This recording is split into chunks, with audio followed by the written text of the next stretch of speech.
Welcome to Men of Change podcast. My name is Jabu Zwane. Thank you so much for tuning in. The Men of Change podcast is about helping men to lead the change that they want to see in themselves and also in society. In this podcast, we're going to be discussing all things that are related to being a man: masculinity, manhood, character, identity, the different struggles that we as men are having, and how can we tackle that in a healthy way that is safe for ourselves and for the societies that we are part of. So thank you so much. If you're going to be enjoying the content that we're going to be sharing here, please don't forget to subscribe. Don't forget to follow. Don't forget to give us your comments, give us your ideas, send us some questions so that we can be able to answer some of those where we are able to. First of all, I want to say thank you to Arise Studios for this incredible opportunity to be here today. Thank you, Eob and the team. Thank you, guys. Come on, give me a hand. Yay! Come on. Yes. So, in the studio right now, actually, we are all a bunch of men, a bunch of young men, and some of us who are a bit more advanced in age. Check out the gray right there, yeah? That is a sign of experience right there. But thank you so much, Arise Studios, for constantly being available, being generous, and being used up in the way that you have. Tonight, or today, whatever time it may be, wherever you may be in the world, we're talking about the battle of identity. One of the topics, or one of the talks that I normally do is called the 12 battles of a man. Because I believe that as men, we have battles that we're having to tackle. Battles that are internal, battles that are external. And the first and the most important of those battles actually is the battle of identity. What is a man? What is manhood? What is masculinity? These are the questions that a lot of us men are having to tackle and having to struggle with. But many times the ideas are not very clear. The expectations which are not spoken, the experiences which are not very clear, and in the end we end up being confused as men. I'm not talking to you as an expert, but I'm talking to you as another man trying to navigate the complexity of being a man myself in this very fast changing world. One of the things that I've observed is that women are having a lot of conversations about womanhood and about the experiences and about the girl child, and there are many projects all throughout society and the globe that help women to really handle their issues very well. But it's not so with men. It's not so with our young boys. The stats that are coming out are telling us that right now, young boys are falling behind academically. They're falling behind as far as maturity and growth. And as far as even the earning capacity at the moment, a lot of men are beginning to fall behind women. Women are beginning to out-earn men in many different industries. And this is not something that is by accident. It is because women have taken it upon themselves to address the issues that hold them down, that oppress them, that exclude them, whether it be through feminism, whether it be through academia, whether it be through societal campaigns, whether it be bring a girl child to school and raising girl child and all these mentorships that we see all over the place. And necessarily so. The reality is that unless we as men decide to be active members of society and start to tackle issues that are affecting our sons, our brothers, our fathers, our male colleagues, the husbands that exist in this world, we're going to find ourselves falling further and further behind. Boys are less likely to complete high school, to get a high school diploma. They also are less likely than girls to complete university degrees, or once they start going to college, they're less likely to complete. There also is a rise with demotivation. We know some of the stats are telling us that men are 4 times more likely to take their own lives than women. Loneliness is on the rise amongst men. We have a lot of issues as far as mental issues because a lot of men don't discuss mental problems. An average man doesn't have 5 close friends. As a matter of fact, it's gotten so bad since COVID-19 that a lot of men are having less and less close friends. Average man, if you ask them, do you have anybody that you can talk to if you are in trouble, if you need any help, if you're confused, most men will say, I don't have anybody to speak to. And this is one of the reasons why we started this podcast. It is to create a platform, an ecosystem where we can be able to share ideas of how do we handle some of these changes so that we don't continue to feel like victims, but actually we can begin to generate a spirit, an energy, an ability to become conquerors of our own struggles. So starting with the battle of ideas, I'm going to do something very different actually with this podcast. And I didn't plan this, and I didn't say I was going to do it, and ideas come into mind. Gentlemen in the room, do any of you have any questions about an identity as a man? Let me start off with that before I go to go into my content. Do you have any questions? Have you ever thought about what it means to be a man? I don't have something great to say. I think that's something that everyone thinks about. Yeah. And I think it's like you say, it's changing a lot in like manhood, or being a person in the modern day has like changed a lot, and there's all these challenges that we don't know how to navigate. When you say like what questions do we have about being a man, like how would you maybe define?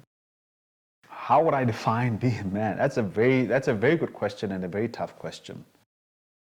I think, a big part of how I would describe a man, we'll start off with, as a believer, who God is. That one of the first things that we learn about God is that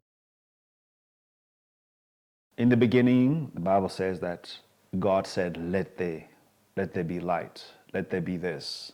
And that basically means that with the chaos that existed in creation, where there was just darkness, and God said, let there be light. Light separated itself from darkness.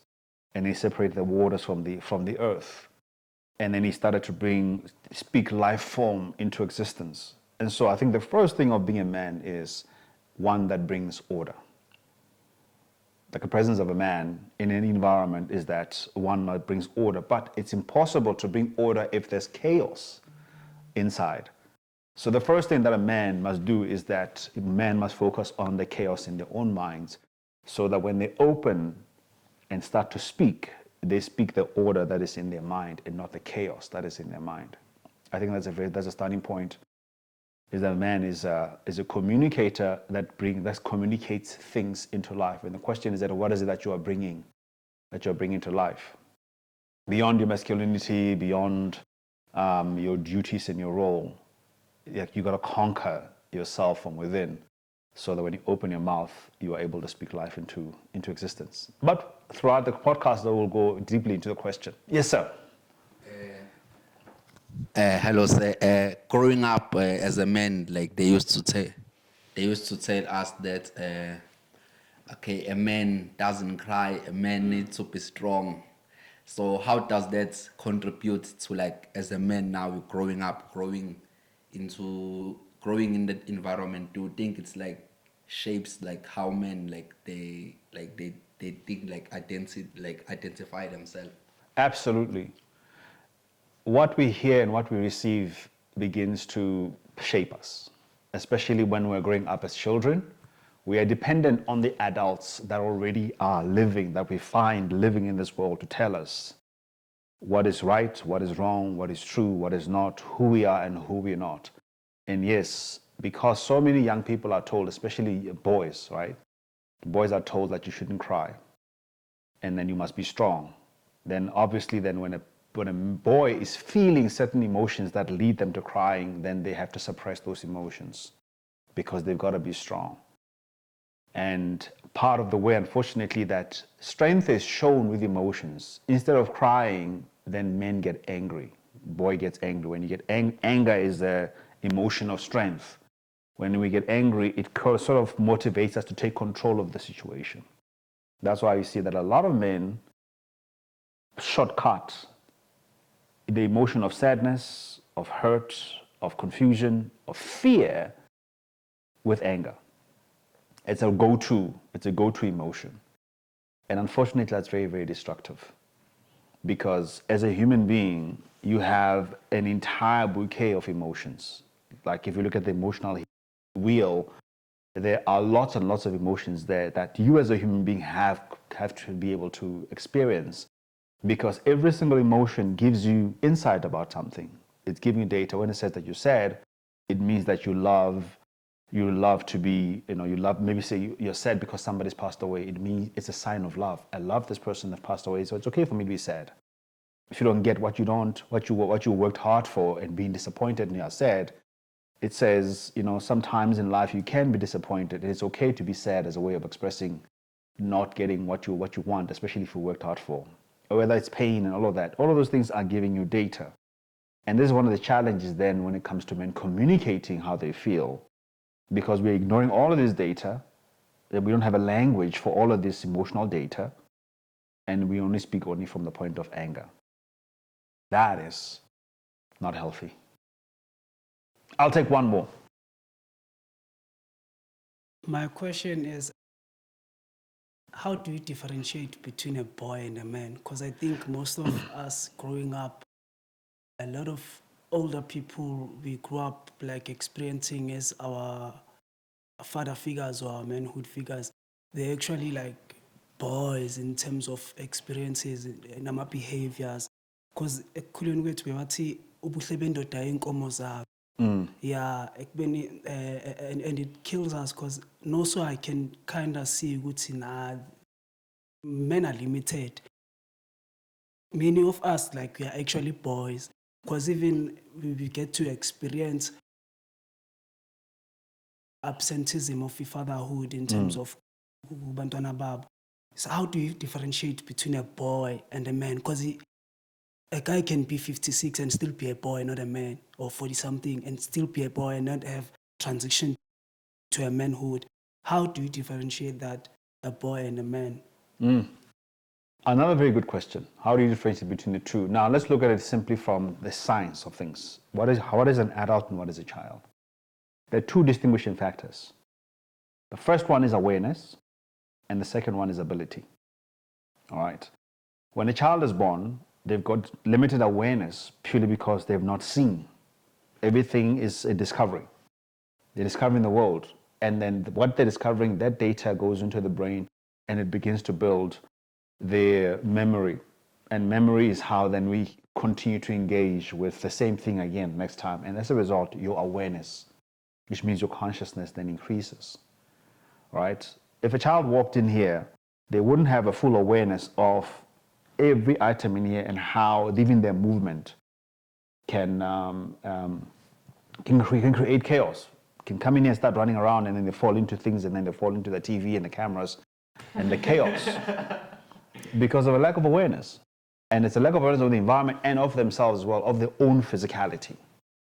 That's why kids bump into things all the time. But as they grow older, they start to become aware of their strength, of their existence, of their power, and then they start to use that to navigate spaces around them. Along with that awareness as well, they start to discover that they have certain abilities. The ability to run, the ability to speak, the ability to pick up things. And so the difference between a boy and a man is that the awareness, self-awareness, number one, what's going on inside of me, what's going on around, and then it's the environmental awareness, social awareness. And the secondly is the abilities. What is a man able to do that a boy is not able to do? And it's not just about productivity in terms of I'm going to work and I'm earning the money, but it's that what are you able to do with that money? What are you able to do with the knowledge that you've got? What are you able to do, and how do you use the strength and the power that you have? All right? A boy doesn't regulate themselves. If they're angry, they break things. And if you're a man, you're angry, breaking things, you're behaving still as a boy because you haven't cultivated the ability to regulate your emotions. All right? A boy has got a low level of awareness, but a man has got a high level of awareness. More than anything, a man is aware of their strength and how they use their strength. A boy tests out their strength against other boys all the time and then proves their strength by conquering, dominating other boys. If you as a man still think that the way to prove your strength is to test it against other men and to dominate them, you're still behaving like a boy. The moment you become a man, you understand, okay, my strength is supposed to build. I said this to my son the other day, he's 18 years old. I said to him, I wish I learned how to build at a very young age. I wished I learned how to build. And I think one of the most distinguishing factors between a boy and a man is a man knows how to build, but it's more than anything, a man has something to build. And the question is, what is that? What are you building? If you're not building anything, you're existing as a boy in the world. So I've prepared this podcast with questions and with some thoughts, and I'm going to be reading some of the stuff for you, and then we're going to go into it together. Now, the question is, what is identity? And I want to start off by putting a premise. If you study history and if you study wars of nations against nations, you'll notice something very, very interesting. That every single time that a nation took over another nation, one of the first things that they did is change the identity of the nation that they've conquered. How do they do that? Normally they would change the language, they would change their culture, and the culture that is everything from what they wear to their rituals, to their traditions. Most importantly, they did this thing first. They changed people's names. They would change people's names. If you look at it even from the Bible, when Israel was taken into captivity many times, that's one of the first things. You had Shadrach, Meshach, and Abednego, but we know those are not their original names. All their names were changed. And I also see something very interesting as well with God, is that every single time a person had an encounter with God and God will start to have a covenant with them, one of the things that he did was change their names. Abraham was changed from Abram to Abraham.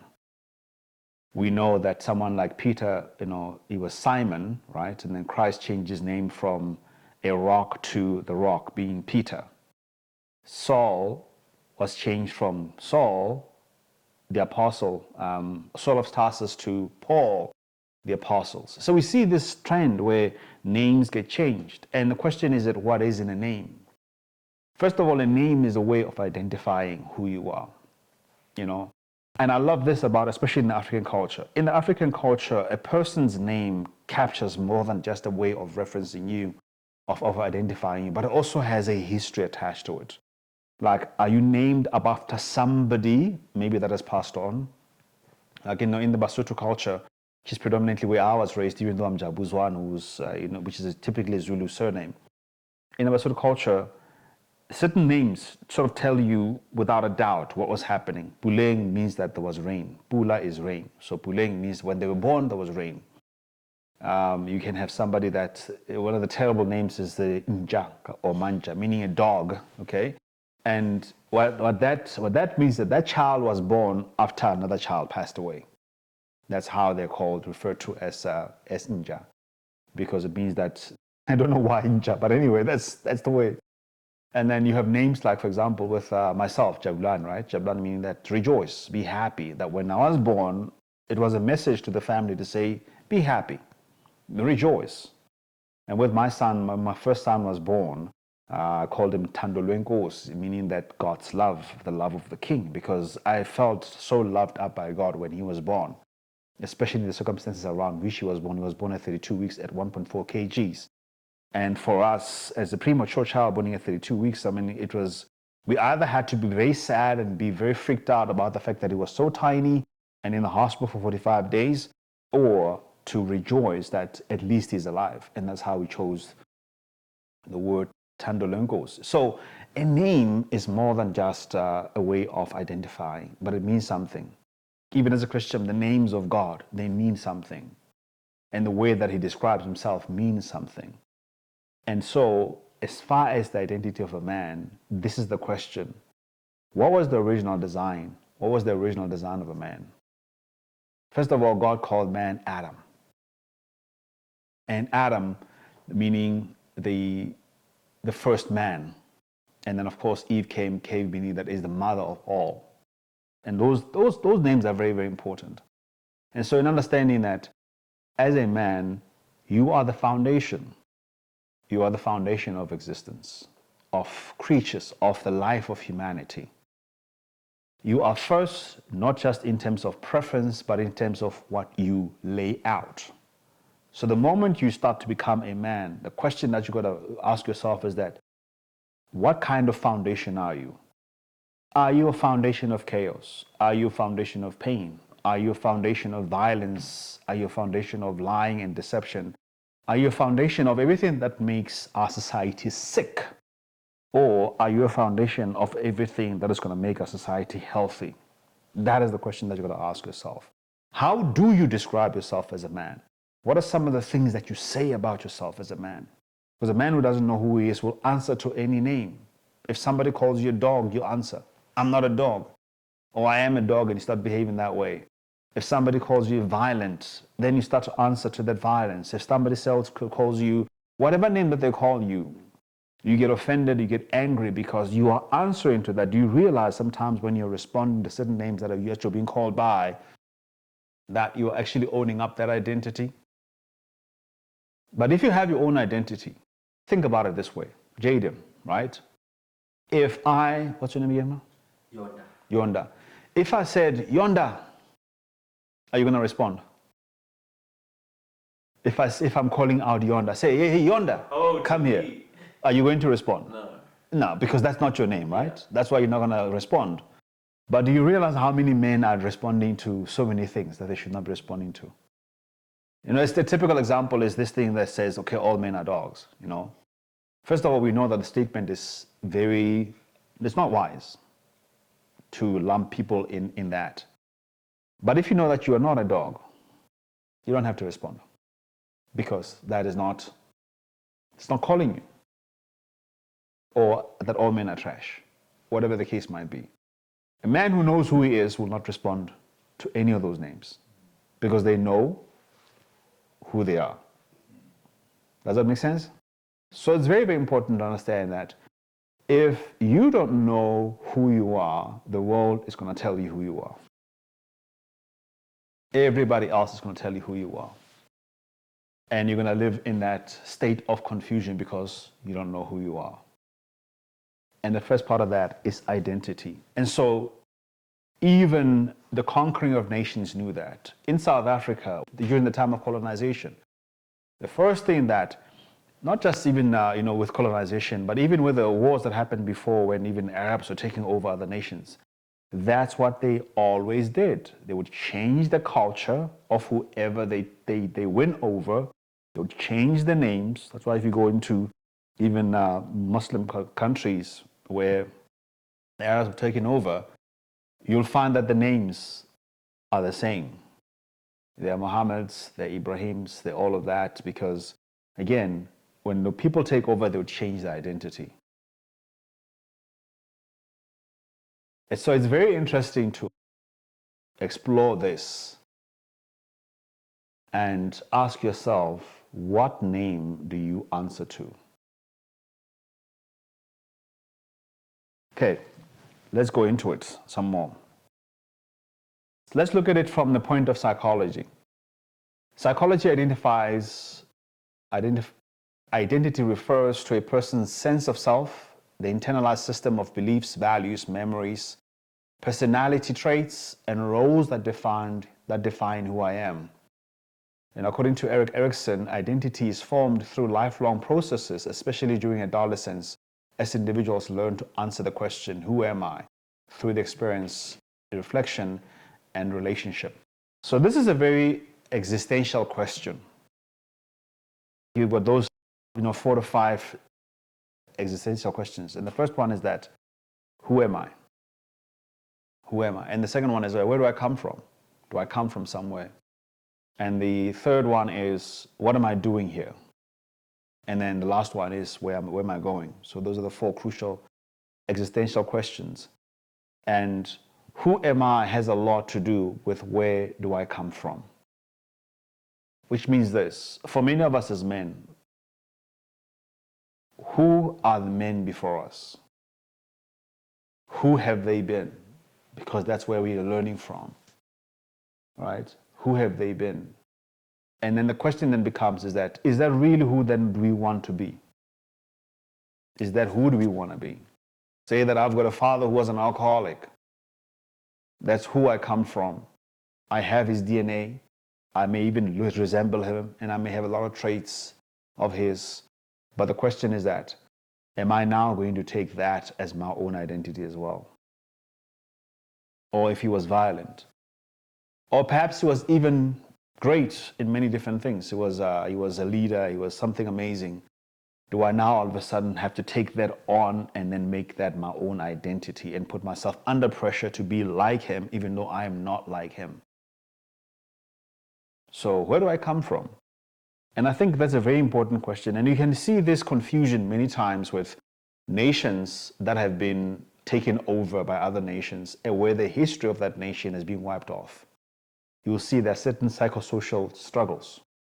If you go to the African American community, if you go to the Native American community, if you come here to South Africa, if you go to other places like in Brazil and other places where identity and the history has been wiped off, you'll find certain psychosocial struggles about identity, a lack of self-esteem, the struggle to become confident, for example, and then confusion in terms of the roles of what is a man and what is a woman, and many other things that come with that, and that whole state of confusion and no clarity, and then it presents itself with in behavior, for example, of alcoholism, because trying to suppress that whole of not knowing where do I belong, where do I come from, why am I here, and whatever else that comes with that. So the question of identity is more than just what is a man, but it's about, as much as there may be a general idea of what a man is, for you, what kind of man do you want to be? What is manhood to you? Because as much as there is a general sense, but there's also at an individual level, what kind of manhood do you subscribe to? And if you don't understand where you're coming from, and you understand who you, as a result, you have become as a man, then you don't know who you want to be and who do you not want to be. And I always say this question about identity. For me, it's a 4-question answer.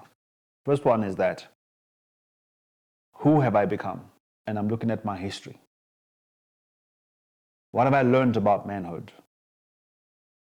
And how have I become? Because up until the age of, let's say, 18, even to 21, especially as a boy, because as a boy, scientifically they say that your prefrontal cortex only stops growing at the age of 26. Whereas typically for a girl, it stops at the age of 22 to 24. Which basically means that in terms of even maturity, a boy is maturing 3 years later than a girl. That's why you find that typically girls want to date older men, purely because the maturity level matches that of an older person. Well, at least that's what I think. So, because of the fact that it only stops at the age of 26, you gotta come to a point where you start to evaluate and say, who have I become? What have I learned about manhood? If I'm subscribing to all of these ideas about being a provider, about being a leader, about being, a protector, what have I learned about that? What have been the means of protection that I've learned in my environment, in my upbringing? What have been the means of providing? What have been the means of leadership that I've learned? And is that really who I want to be? And that is the second question. Who have I become? Is that who I really want to be? And after that is that, who do I not want to be? In other words, what are some of the terrible things that I've learned about manhood that I don't want to be part of my psychology, part of my consciousness, part of my traits, part of my behavior, and part of my impact and contribution to society? In this country, we have a terrible culture in the townships of groove, where a lot of boys learn from older men that on Saturdays, we go to the car wash. We're gonna, wash our cars, blast the music, buy alcohol, and then later on, we're gonna go grooving and having a party, blow the money that you worked hard for over the weekend, and then on Monday morning, you wake up with the babalas, and then you can tell nostalgic stories about the adventures of your alcoholism over the weekend. Like there's that pride of, I can take the bottle of whatever brand, I don't want to be promoting any brands here, of alcohol down, and it does absolutely nothing to me. And again, you are defining yourself and you're giving yourself an identity that says, I feel more manly when I consume a lot of alcohol and I lose my mind and I do stupid things that when I'm sober, I don't even know that I've done and I can't even explain. I possibly have compromised my own self in that process. It's not in any way to condemn anybody, but that is the scientific reality. We are what we think, we become what we say, and then in the end, people are going to judge us by what we do. Because that's just simply the way that it is. And so that's my question to you. And then how do you continue to define yourself? The other part I want to talk about is what does philosophy say about identity? Philosophy says identity has long been debated by men like Socrates. They insisted that an unexamined life is not worth living. Which means that if you don't introspect as a man and begin to do what I've just said now, who have I become? Is that how I really want to be? Who do I not want to become? And then lastly, who do I want to become? If you don't do that examination and that introspection, what makes your life worth living? Is it just breathing and keeping yourself alive? What makes your life worth living? And here it says, unexamined life is not worth living, challenging men to define themselves not by appearances or possessions, but by character and virtue. And we'll talk about in later episodes about the battle of character. The existentialists asked this question, is identity created or discovered? It's a tension men still wrestle with today. Is identity created or is it discovered? That is the question. I think it's discovered. Okay, would you mind then elaborating? Let's give Mr. Yob the mic. I think for obviously, if you've been number one, like you say, the question is it created or Is it discovered? Yeah, exactly. So sometimes, obviously, you live with what you've been told, which is what's the one that has been created for you. But you get to a point where you actually discover who you truly are. And obviously, that's a soul search. That's you asking God, and that's also, noticing certain things about yourself. And it's like, no, this is not who I really am. And I think for me personally, from believers as a Christian, my Christian view when it comes to discover is we discover that in the scriptures, who we are in Christ, which is our identity, to say, okay, this is who you are. You are a royal king. You are a priest, And you also realize that when God created us, he created us for purpose. And our number one purpose is like, okay, take dominion. I'm creating you. I've been created in the image of God. That's like my identity. So I've been created in the likeness of God. That's the first image that God says about myself. So the moment I discover that, okay, cool. Now, how do I now live up to that standard? You know what I mean? So versus what I've been told, that you are just a nobody, or you are like your father, you're like your uncle, or whatever that is being placed on, or from the society as well.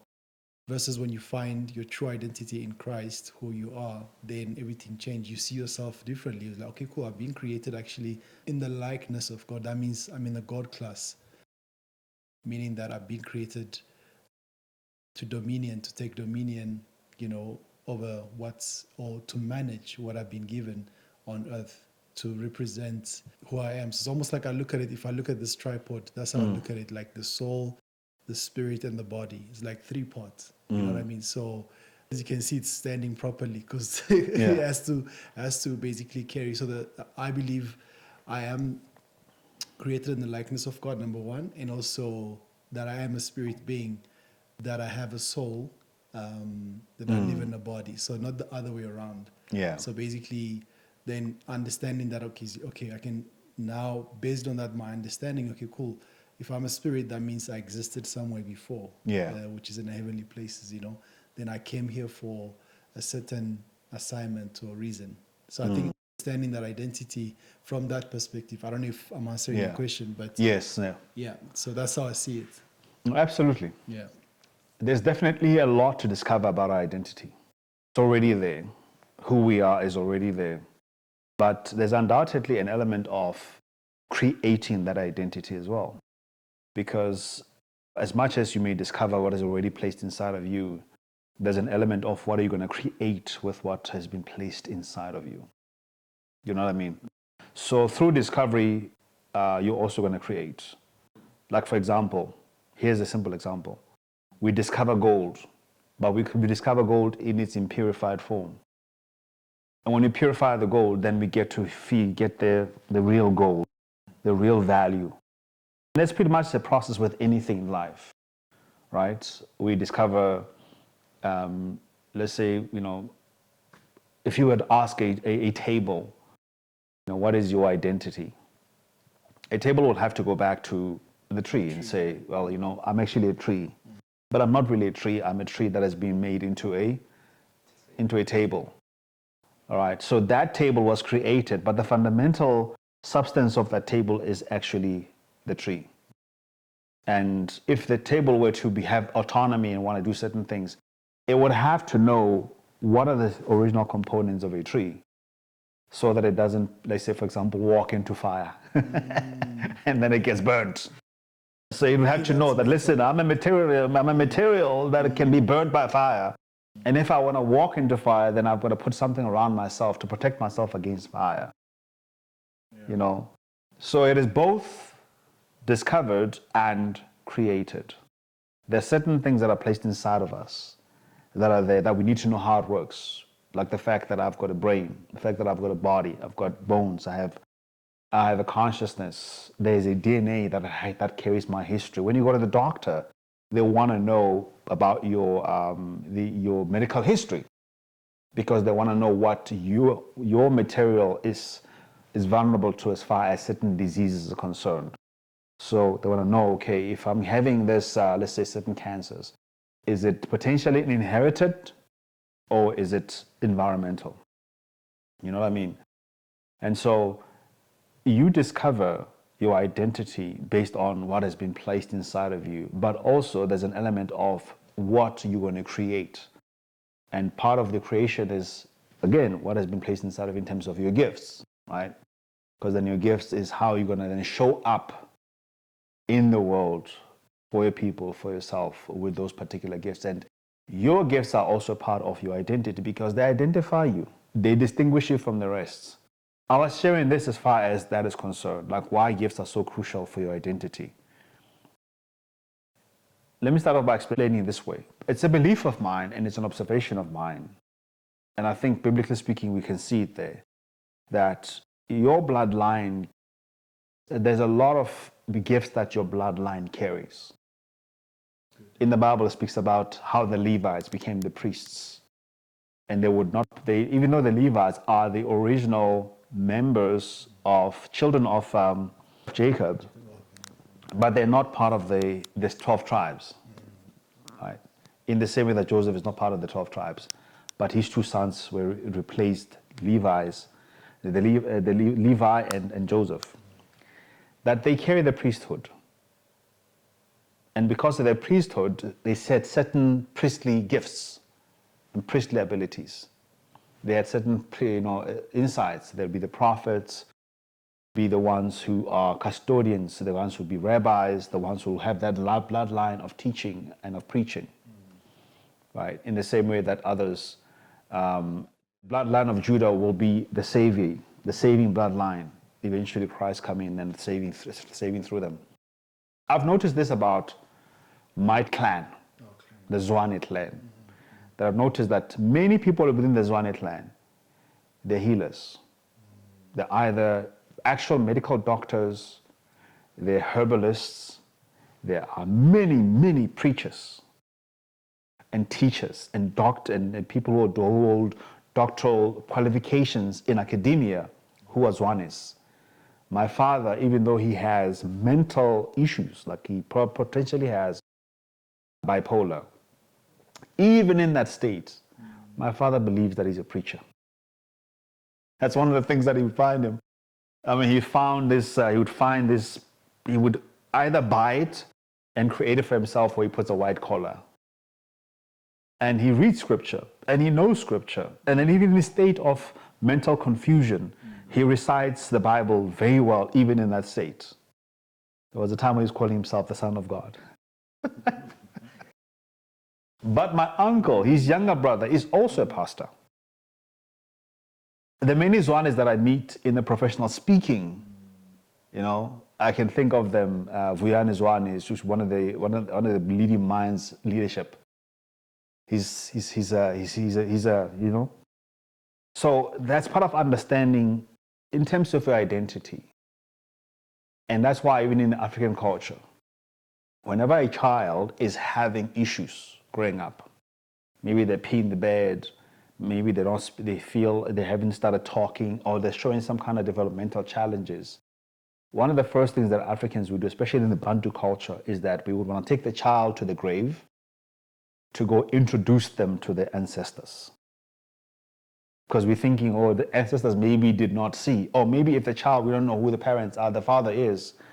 The first thing that the traditional doctor would want to know is that, has this child been taken to their family? Have they done any kind of traditions of either introducing them to the ancestral bloodline, or whatever the case might be? So whether you believe in that or not, it is an insight that we can see in humanity that points back to the reality that we must know where we come from. Because where we come from is crucial for our self-esteem. Self-esteem is a sense of who do I belong to? Who do I belong with? Who accepts me as theirs? I say this all the time about relationships. 5 crucial questions that relationships have to answer. And if they fail to answer these 5 questions, we have a problem. The first one is that, who do I matter, number one? Do I matter? Do I have value? If I know that I come from a certain bloodline, a certain clan, I matter to them because I'm theirs. And the second question is, to whom do I matter? All right? Whether it's my mother, whether it's my brother, whether it's my sister, whether it's my wife, whether it's my colleagues, whoever I work with, to whom do I matter? And the third one then becomes, for what do I matter? This is the biggest question for a lot of men. For what do I as a man matter? Do I matter for my strength only? Do I matter for my productivity only? Do I matter only for my money? Do I matter only for my intelligence? Do I matter only for my hands? And then the fourth question then becomes, then for what do I matter? What is it that I matter for? Right? For what do I matter? And then the question is that how then I want to matter? Do I only want to matter when people need something and they call me only when they need something? Even though this thing that I have, whether it's a gift, whether it's a talent, whether it's resources, whether it's certain abilities, and I may actually be doing this from the bottom and from the goodness of my heart, because I believe in terms of my identity, this is what my contribution is. But if that is the only thing that I matter for, I'm going to ask myself this question, is that how I want to matter? And if that is not how I want to matter only, then should I change it? And this is then becomes a question of, then should I change it? And this question of identity, when speaking about masculinity and manhood, I find that a lot of us men, we're struggling with that. Like, is that how we want to matter? Do we only want to matter for being protectors, for being providers, for being leaders, for being workers? Because as far as providing our energy and our effort into society, why do we not matter when we are crying? Why do we not matter when we are weak? Why do we not matter when we are confused? And part of even this podcast is to engage that conversation and say, should we change it? Should we change it? So the next part that I want to talk about, especially as far as identity for us as men, is from the scientific perspective. Identity is shaped by a dynamic interaction between genetics, environment, and neuroplasticity. Our DNA may predispose certain traits, but our relationships, trauma, culture, all of that influence who we become. So that's why it's important for us to know where we come from so that we can know what our genetic predisposition is. If you don't know our genetic predisposition, we're going to have challenges as far as knowing how to handle even certain activities in our body, certain diseases that we're predisposed to, or even certain athletic abilities that we can be predisposed to. Find out, for example, that you are as athletic maybe as your mother or as your father. Or maybe you find that you are predisposed to certain mental challenges because in your bloodline is there. So scientifically, there is a question of where do I come from in terms of my lineage, and what are some of my genetic predispositions? At it then from that genetic predisposition, there's also this idea that, let's talk about trauma, that trauma can be passed down even genetically.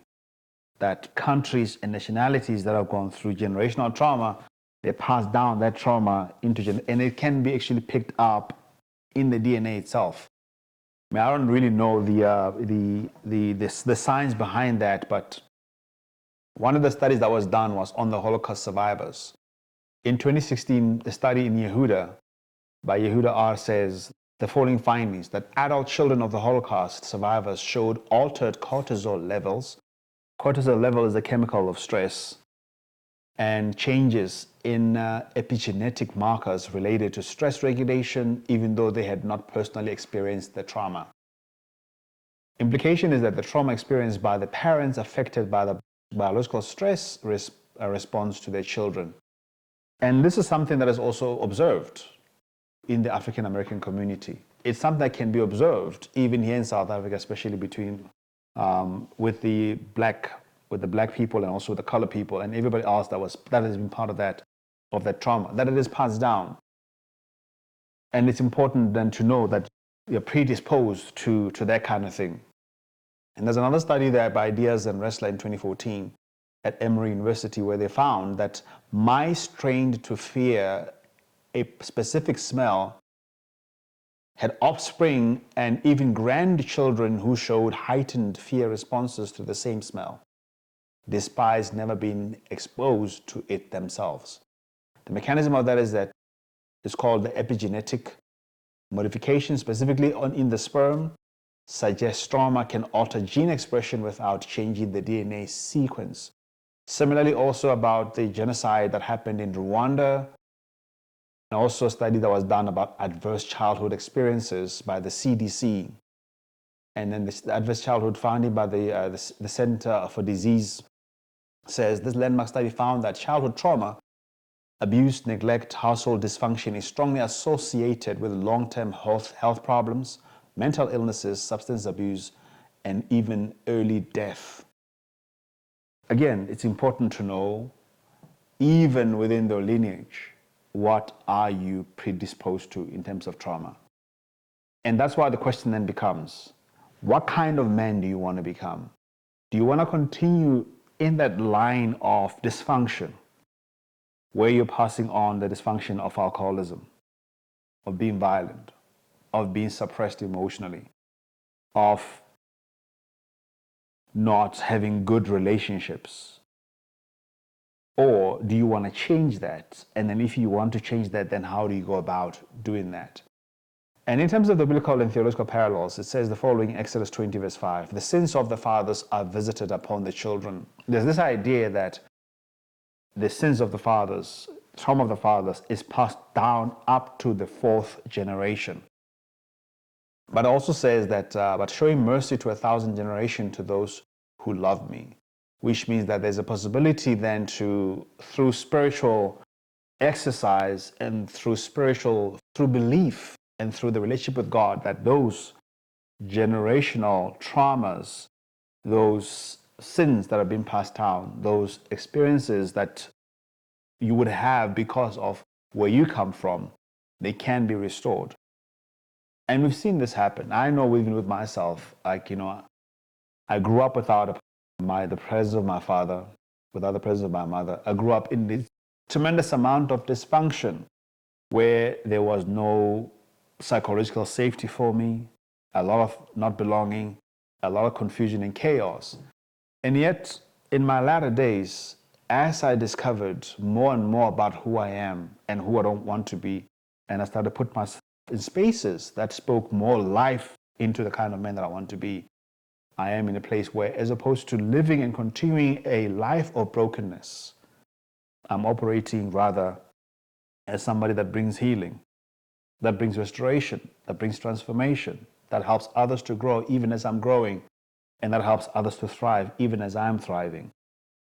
And so then that tells us this very, very important part, that at the end of the day, regardless of what your genetic disposition is and your history is, your trauma is, and your environment is, what makes you a man is that there's a point where you decide what kind of man you're going to be.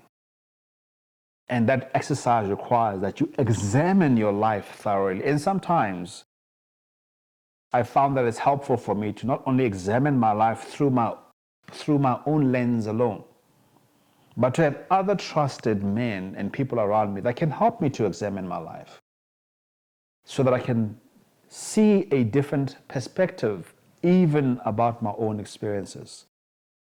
It was when I came to church, when I met pastors.